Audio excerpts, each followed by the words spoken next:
하나님이 전에 나오신 여러분들을 환영하며 오늘 주신 하나님의 말씀이 또 우리의 삶을 또 충만하게 채워갈 수 있게 되기를 주님의 이름으로 축복합니다. 아브라함에게 위기가 닥쳤습니다. 가나안 땅에서는 아브라함을 도와줄 사람이 아무도 없었습니다.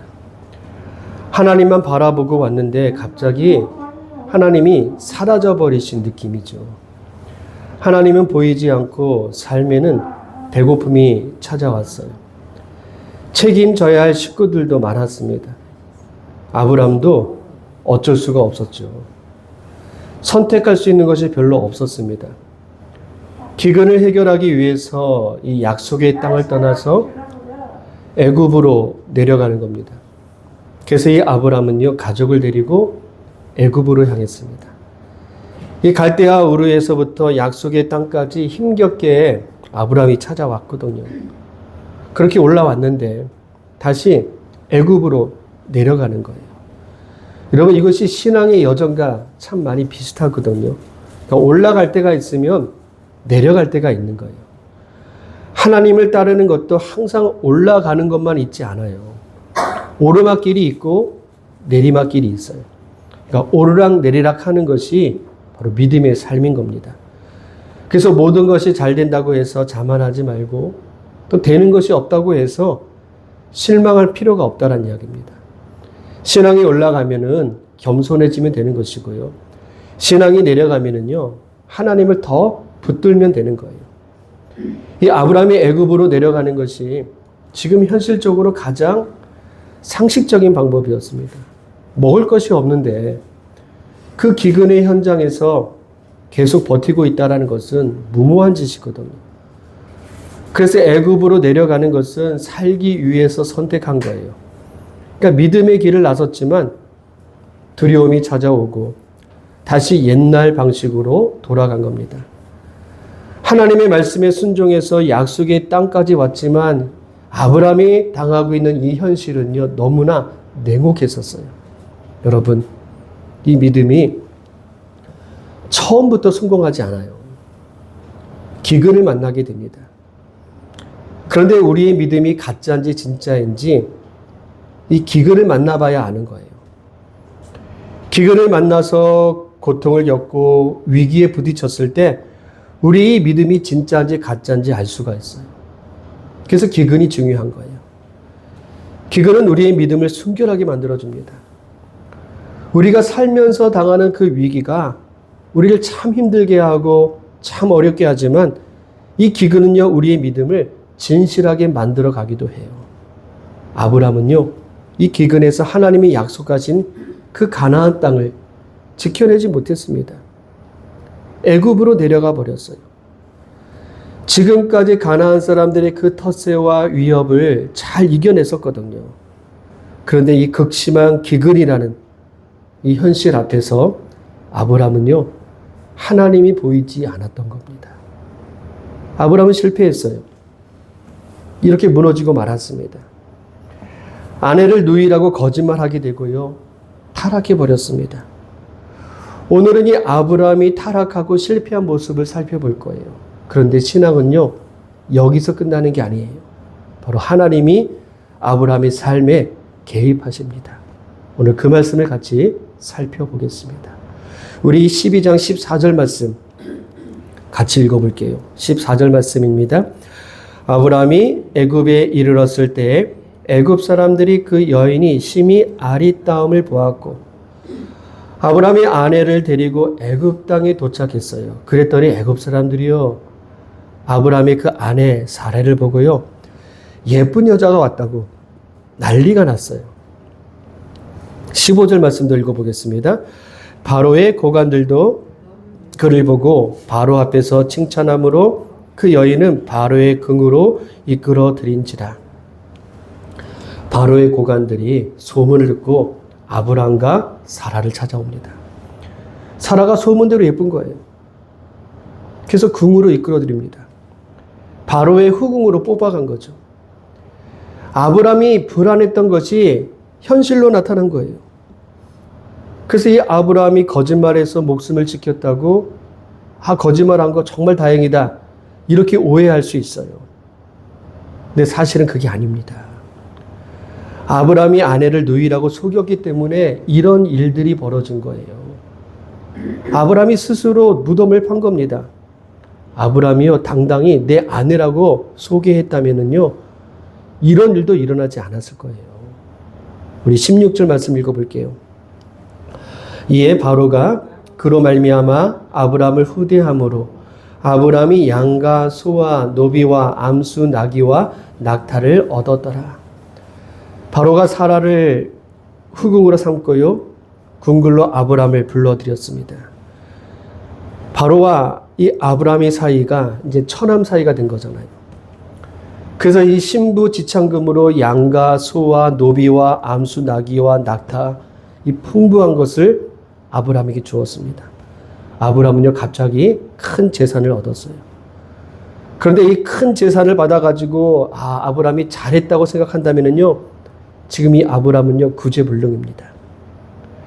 아내를 누이라고 속여서 목숨도 건지고 재산도 이렇게 많이 받았다고 좋아했다면요, 아브라함은요, 정말 바보예요. 아브라함의 이 거짓말로 많은 재산은 생겼어요. 나라를 다스리는 왕의 처남이 되었습니다. 아브라함의 위치가 올라간 거죠. 그런데요, 아내를 빼앗겼습니다. 이제 아브라함의 능력으로는요, 아내를 찾을 수가 없는 거예요. 아주 빼앗긴 겁니다. 아브라함도 이 상황이 참 한심하고 참 무능력하고 자책했을 거예요. 여러분, 지금도 많은 사람들이 이렇게 살아갑니다. 아침부터 밤 늦게까지 열심히 뛰어다녀요. 재산을 얻기 위해서 그런 거죠.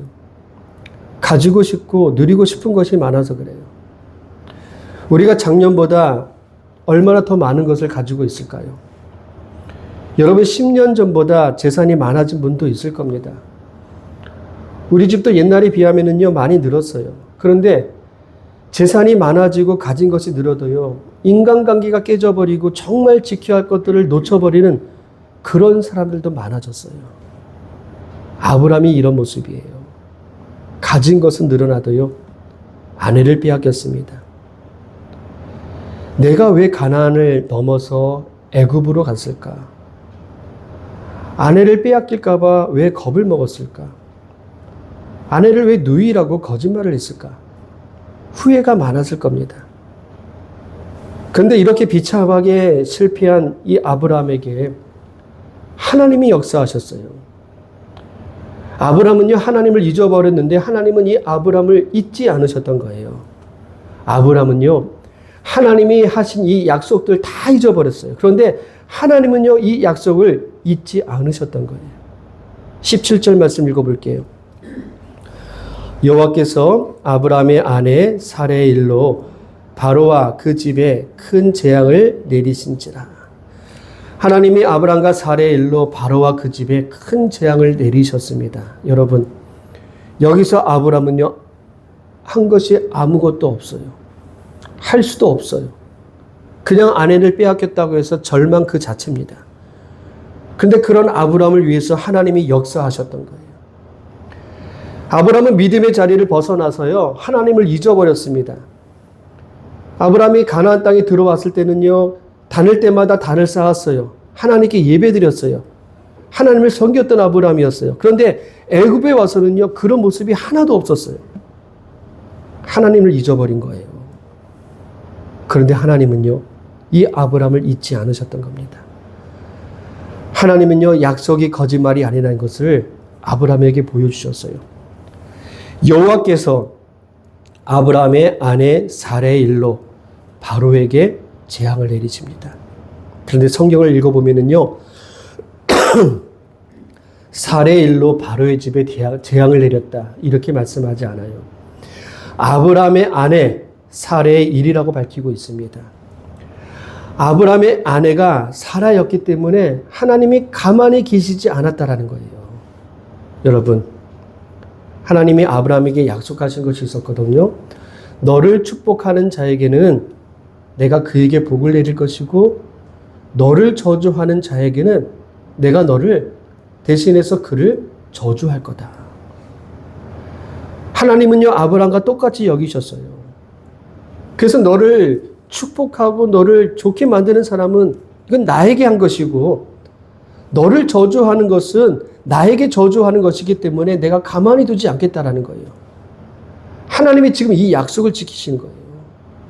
바로가 아브라함의 아내를 빼앗아 갔어요. 아브라함을 힘들게 한 겁니다. 그것이 하나님에게 힘들게 한 거예요. 하나님이 가만히 계시지 않았습니다. 하나님이 바로와 그 집에 큰 재앙을 내리셨어요.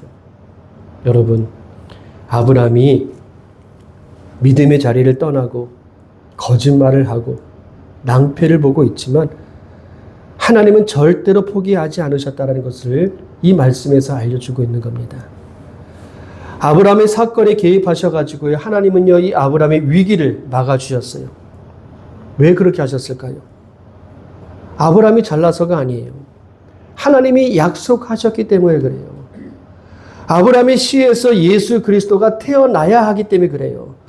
그래서 아브라함의 이 부부를 구원하시고 복 주시기로 하셨던 겁니다. 여러분, 우리가 지금 이 자리에 앉아 있습니다. 하나님께 예배드리고 있어요. 우리가 잘나서 여기 있는 게 아니라는 거예요. 하나님의 사랑 때문에 우리를 지키시고 보호하셨어요. 그래서 우리가 여기 있는 거예요. 이것이 하나님의 사랑이고 신비로운 섭리라는 겁니다. 하나님이 아브라함에게 개입하셨습니다. 여러분, 우리의 인생에도 하나님이 개입하시기를 축복합니다. 하나님이 간섭하시고요, 하나님이 만져주시길 바라요. 하나님은요, 우리가 이 하나님의 은혜가 우리의 삶에 가득할 수 있게 되기를 축복합니다. 우리 다시 17절 말씀을 읽어볼게요. 17절 말씀입니다. 여호와께서 아브라함의 아내 사레의 일로 바로와 그 집에 큰 재앙을 내리신지라. 하나님은 바로의 집에 큰 재앙을 내리셔서 이 바로가 아브라함의 아내 사레를 건드리지 못하도록 하셨어요. 그런데 바로는 억울합니다. 잘못한 것이 없어요. 믿음이 없는 아브라함 때문에 바로도요, 지금 어려운 일을 겪고 있는 거예요. 따지고 보면 이 바로도요, 피해자입니다. 여러분, 믿음의 사람이 믿음의 자리를 벗어나면은요, 주변 사람들도 피해를 보게 되는 거예요. 하나님의 사람이 하나님의 방법대로 살지 않으면은요, 주변 사람들도 고통받는 겁니다. 여러분, 우리에게 이런 일이 없게 되길 바라겠어요.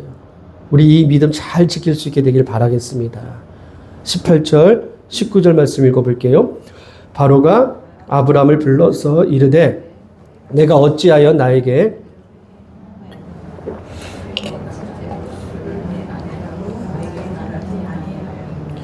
내가 어찌 그를 누이라 하여 내가 그를 데려다가 아내를 삼게 하였느냐.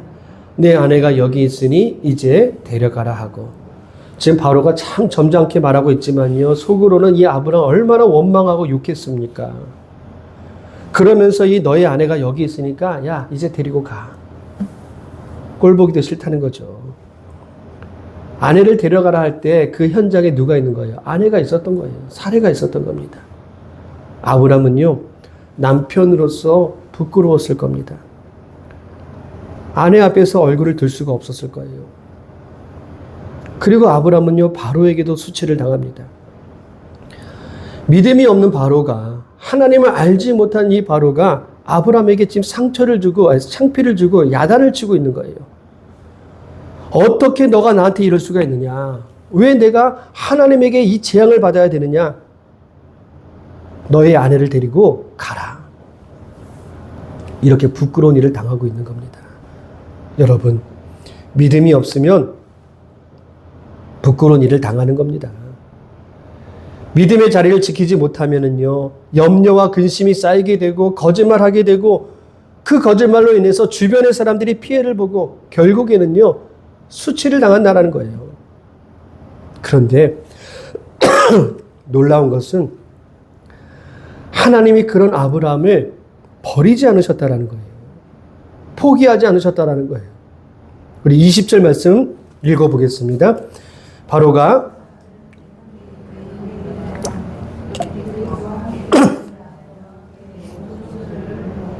아멘. 바로가 신하들에게 명령합니다. 아브람과 그의 아내와 모든 소유를 보내주라는 거예요. 애굽 밖으로 내보내는 겁니다. 추방시킨 거예요. 이제 보기 싫다는 거죠. 그래서 어디로 가느냐? 우리 13장 1절 말씀입니다. 13장 1절 같이 읽습니다.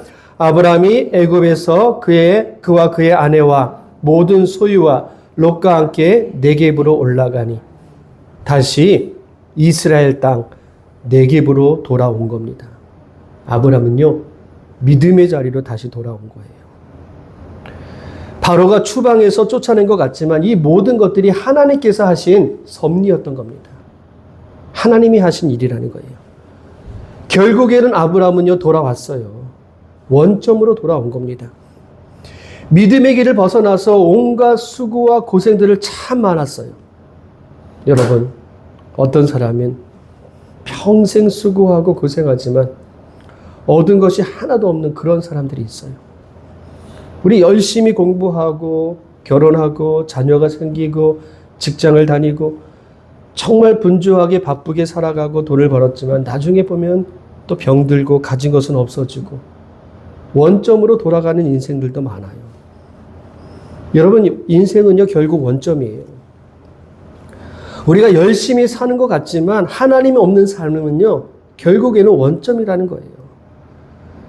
그렇게 바쁘게 살지만 죽음 후에는요, 천국으로 가져갈 수 있는 것들이 아무것도 없어요. 우리가 기억해야 할 것이 있습니다. 환경에 흔들리지 말자는 겁니다. 하나님의 말씀에 우리가 따르자는 거예요. 순종하자는 거예요. 환경은 우리에게 고통을 주고 기근을 가져다 줘요. 그래서 우리가 열심히 기도했는데 결과가 나쁘다고요, 미리 결론을 내릴 때가 참 많아요. 그 극심한 기근 앞에서 사람들이 포기하는 거, 이게 일방적인 모습이에요. 그런데 하나님이 우리를 홍해로 인도하셨다면 여러분, 그 자리가 믿음의 자리예요. 그 믿음의 자리를 지키면 되는 겁니다. 바로의 군대가 쫓아와도요, 거기서 버티면은요, 뭔가 일어나는 거예요. 거기서 이스라엘 백성들이, 거기서 모세가 버티고 있으니까 홍해가 갈라졌잖아요. 그런 기적이 일어난다라는 거예요. 기근은요, 견뎌야 되는 겁니다. 믿음의 자리를 넘어서면은요, 망가지는 거예요. 하나님은 고난을 통해서 우리의 믿음을 보시는 겁니다. 이런 고난과 기근을 이길 수 있는 그런 강한 믿음의 사람으로 연단시켜 주시는 거예요. 그래서 이 믿음의 자리를 넘어가면은요, 길이 없어집니다. 믿음의 자리를 지켜야 된다는 이야기예요. 하나님의 복이 왜 나에게는 없을까? 왜 나에게는 이런 형통함이 없을까? 이렇게 생각할 때가 있을 거예요. 여러분, 우리가 끝까지 이 믿음의 자리를 지키고 있으면 약속을 지키시는 하나님께서 반드시 응답해 주실 것입니다. 예수님이 계셔야 할 것이 십자가였거든요. 예수님이 지켜야 할 믿음의 자리가 십자가였었습니다. 그런데 예수님이요, 이 자리가 너무 힘든 거예요. 아버지, 이 잔 옮겨주세요. 여러 번 기도하셨습니다. 그런데 예수님의 마지막 기도는 내 뜻대로 마옵시고 아버지의 뜻대로 하옵소서. 예수님은 십자가에서 그 믿음의 자리를 굳건하게 지켜냈던 겁니다. 예수님께서 그 십자가를 피했다면 우린 구원이 없었을 겁니다. 그 자리를 지켰기 때문에 우리에게 구원이 있는 것이고 하나님의 은혜가 있는 거예요.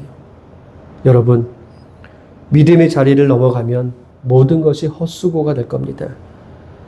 믿음의 자리를 넘어가면은요, 주변 사람들이 어려움을 당하게 될 거예요. 우리가 힘들어도 이 믿음의 자리를 지키면 모든 사람들이 복을 받는 거예요. 이것이 믿음의 신비인 것이고 이것이 복된 길이라는 겁니다. 사도 바울이요, 복음을 전하면서 그 고생했던 삶을 생각해 보면은요, 이 사도 바울도 집에서 쉬고 싶은 마음이 많았을 겁니다. 이 사도 바울의 고향이 다소거든요. 성지순례로 사도 바울의 그 생가를 방문했는데요. 이 바울은 그 집을 보니까 부잣집 아들이었어요. 집에 우물이 있어요. 보통 우물이라는 것이 마을에 하나 있을까 말까. 그 우물로 마을이 형성되는 건데 집에 우물이 있는 거예요. 그러니까 집의 규모도 상당히 컸거든요. 그러니까 이 바울이 고향집에서 먹고 놀아도요, 바울의 인생이 뭐 가난해지고 궁핍해지고 그런 게 전혀 없는 삶이었었습니다.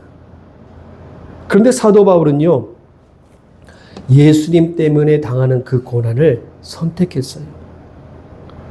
하나님이 바울에게 주신 믿음의 자리는요, 인간적으로는요, 있고 싶으신 자리가 아닙니다. 그런데 사도 바울은 그 자리를 넘어가지 않았어요. 도망가지 않았습니다. 하나님이 주신 그 믿음의 자리를 굳건하게 지켜냈던 거예요. 삶이 피곤해지고 위기에 부딪히고 감옥에 들어가고 이런 기근들이 수없이 바울에게 있었어요. 그런데 사도 바울은 죽을 때까지 이 믿음의 자리를 지켜냈던 겁니다. 이것이 믿음이잖아요. 여러분, 이 믿음이 우리에게 있게 되기를 축복합니다. 하나님이 아브라함에게 주신 약속은요, 정말 엄청나고 강력한 약속이었습니다. 아브라함의 그 연약함을 덮어버릴 정도였었어요. 아브라함의 그 거짓말까지 덮어버릴 정도로 하나님의 그 약속은요, 강력했던 겁니다.